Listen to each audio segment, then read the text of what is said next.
Welcome back to the Behavior Code. I'm Maria. And I'm Gabriel. Today we want to start with a question. A pretty big one, actually. And it's this. What if the life you are living isn't actually yours? Right. I mean, think about it. You did all the things you were supposed to do. You checked all the boxes. Good job, nice place to live, maybe a partner, friends. On paper, everything looks fine. Exactly. It's fine. But then there's this quiet hum, this little voice in the back of your head late at night, or maybe on your commute to work, that just whispers, "Is this it?" It's not a loud, screaming dissatisfaction. It's more of a subtle sense of misalignment. Like you're wearing a suit that's just a little too tight in the shoulders. You can get through the day, but you never feel completely comfortable. It's the feeling of being a ghost in your own life. You're going through the motions, you're hitting your marks, but you feel hollow, disconnected from the very life you've worked so hard to build. And that's a deeply unsettling place to be. That's such a good analogy. It's that feeling that you're an actor playing a part and you're good at it, but you forgot you were acting, and now you're wondering who the real person is underneath the costume. Yeah, and that feeling, that question, that's what we're diving into today. The psychology of wanting a different life.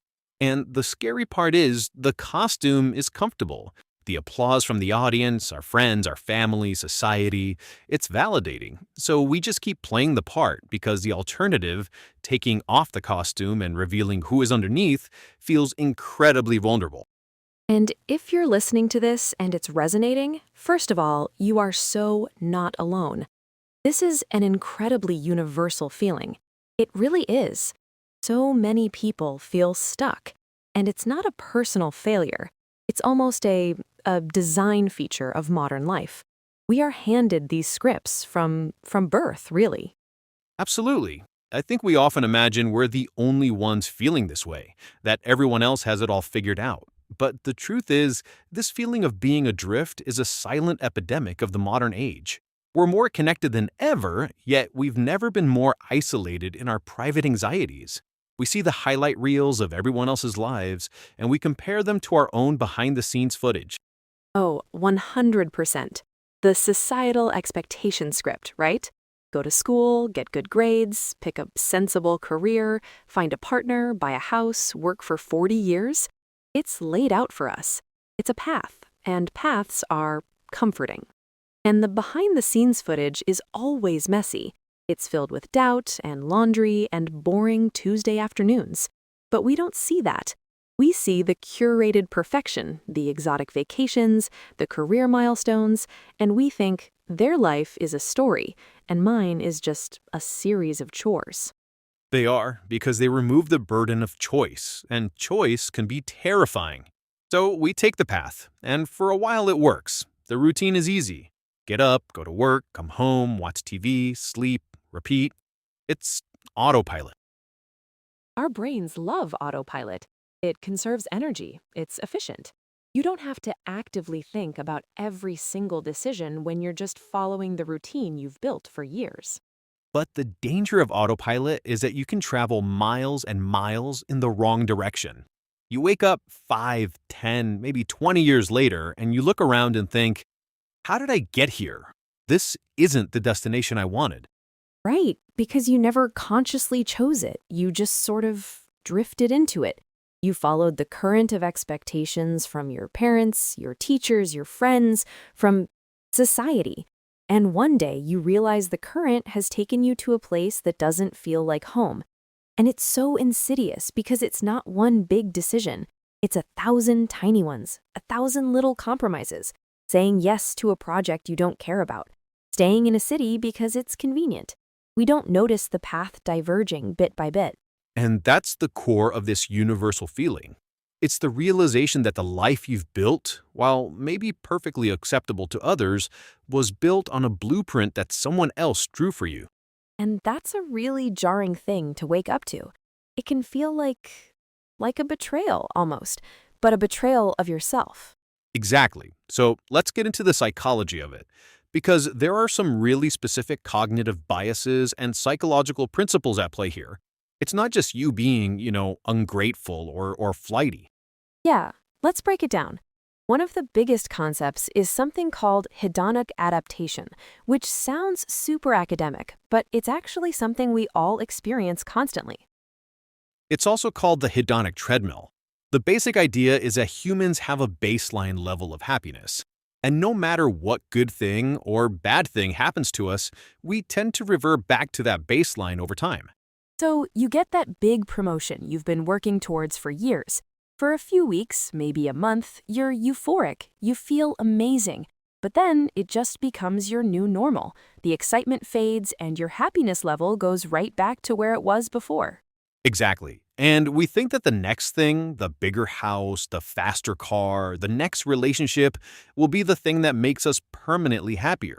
But the hedonic treadmill means we just keep running, chasing a feeling that by its very nature is temporary. Which leads to that "is this it" feeling. Because you achieved the goal, but the lasting satisfaction you expected, it's not there. And you start to wonder if you're climbing the wrong ladder altogether. It's like buying a new piece of tech you've been saving up for. The first few days, it's thrilling. You're exploring all the new features. A month later, it's just your phone. It's part of the furniture of your life. The thrill is gone, and you're already looking at the next model. That's the treadmill in action. That connects directly to the second big concept, identity misalignment. This is the gap between your true, authentic self, your values, your passions, your curiosity, and the self you present to the world every day. Right. Like maybe your authentic self is a creative person who loves nature and solitude, but you're working a high-pressure analytical job in a crowded city because you were told that was the successful thing to do. And that gap, that misalignment, creates a constant, low-level internal friction. It's exhausting to perform a version of yourself all day. That's where the subconscious dissatisfaction comes in. You might not even be able to name it, but you just feel drained, wrong. Yeah, it manifests as burnout or anxiety or just a general lack of enthusiasm for life. Your subconscious is basically waving a red flag saying, hey, this isn't us, this isn't right. But we're often too busy or too scared to listen. So, if people are listening and thinking, okay, this is feeling a little too real, what are some of the other concrete signs? How does this dissatisfaction actually show up in our day-to-day behavior? Oh, there are so many. One of the biggest, especially now, is constant comparison. You find yourself endlessly scrolling on social media looking at other people's lives, almost like you're torturing yourself. Right, you're not just looking, you're measuring. Why don't I have that? Why isn't my life like that?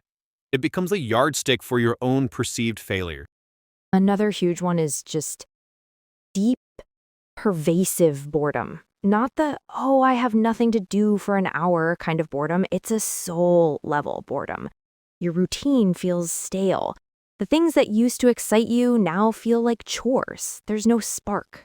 That often goes hand in hand with envy, and it's important to distinguish envy from admiration. Admiration is when you see someone doing something cool and you think, wow, that's amazing, good for them. Yeah, envy has a sting to it. It does. It's when you see that friend who quit their corporate job to open a bakery and you feel this sharp, almost resentful pang. That envy is often a signpost. It's pointing directly at something your own soul is craving. Ooh, I love that. Envy is a signpost. That's powerful. What about daydreaming? I feel like that's a big one. Huge one. Are you constantly daydreaming about escape, fantasizing about just dropping everything and moving to a small town, or starting a completely different career, or just getting in your car and driving with no destination? If your mental life is richer and more exciting than your actual life, that's a major sign. Your mind is building a refuge because your reality feels constraining. And ultimately, it all boils down to a loss of excitement. You stop looking forward to things. Weekends are just time to recover from the week, not time for joy or adventure. You feel like you're just waiting, but you don't know what you're waiting for. So, if someone recognizes these signs in themselves, why is it so hard to to do something about it. You'd think that feeling this way would be the ultimate motivator for change, but usually it's not. People stay stuck for years, even decades. Well, the simple answer is fear, a deep, primal fear of change. Our brains are wired for survival, and survival means predictability. The unknown is seen as a threat. Right, the fear of uncertainty. Even if your current situation is making you unhappy, at least you know it. You know what to expect, you know the rules. It's predictable misery. That's the devil you know versus the devil you don't. And our brains will almost always choose the devil we know. The possibility of a different life also brings the possibility of failure, of discomfort, of making a mistake. And that uncertainty can be paralyzing. There's another psychological concept here too, isn't there? Loss aversion? Yes, loss aversion is a powerful cognitive bias.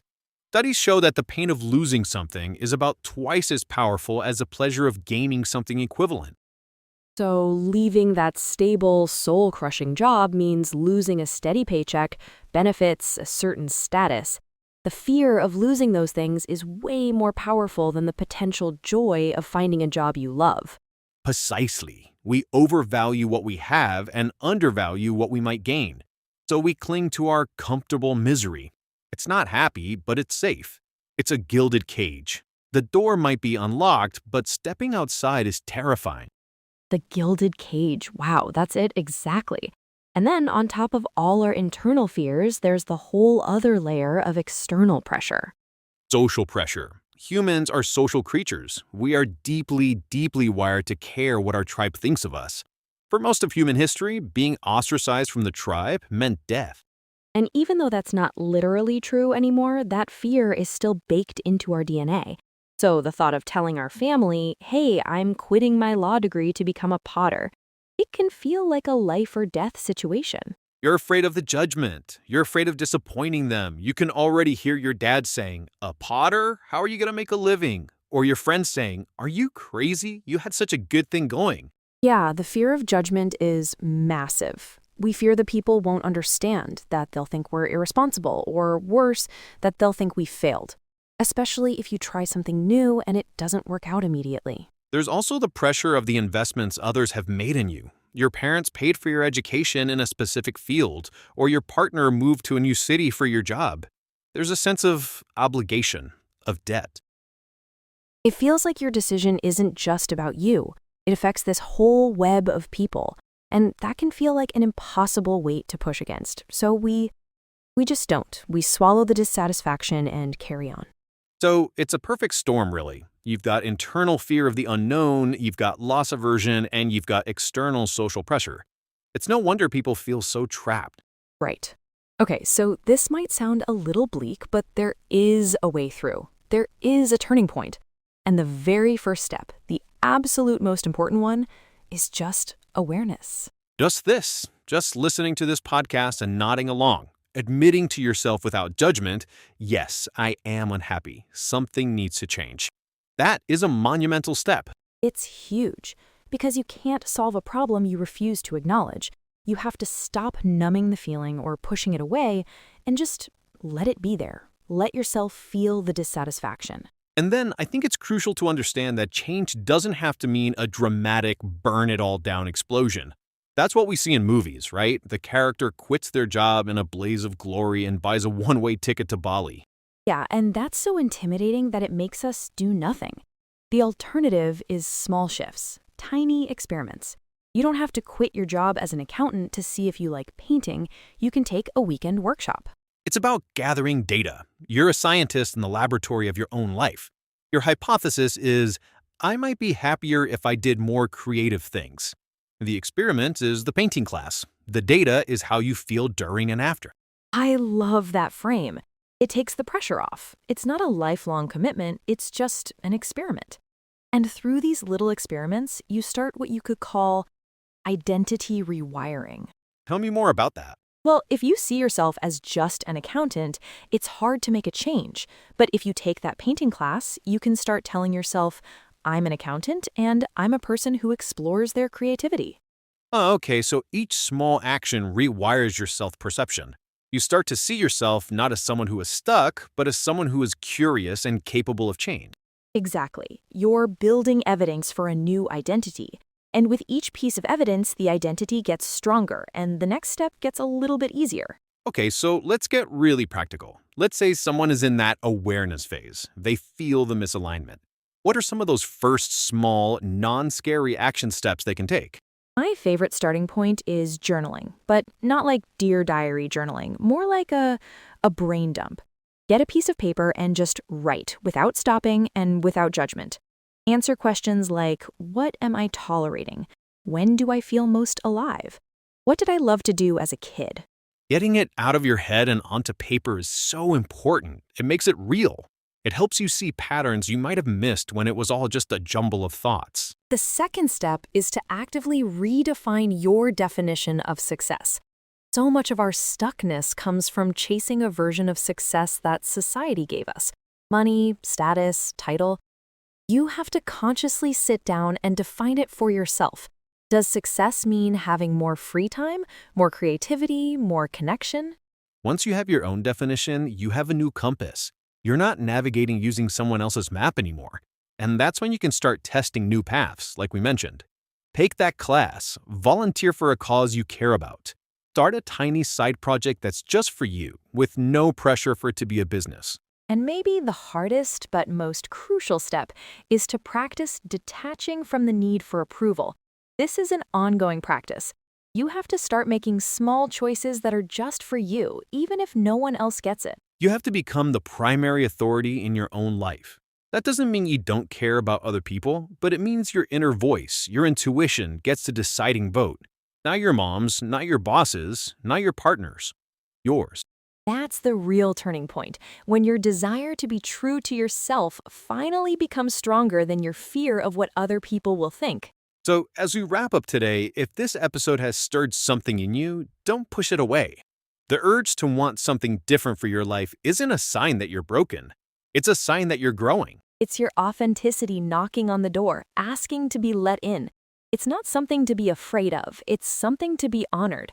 The process might be slow and it might be messy, but it starts with just turning the knob. We want to leave you with this one final thought. Consider that this dissatisfaction you feel isn't a problem to be solved, but a signal to be followed. The life you want is already trying to find you. You just have to learn how to listen for its call. So our invitation for you this week is simply to reflect. No action required. Just sit with the question we started with. What if the life you're living isn't actually yours? And more importantly, what might the life that is yours look like? Just let that marinate. Thanks for tuning into the Behavior Code.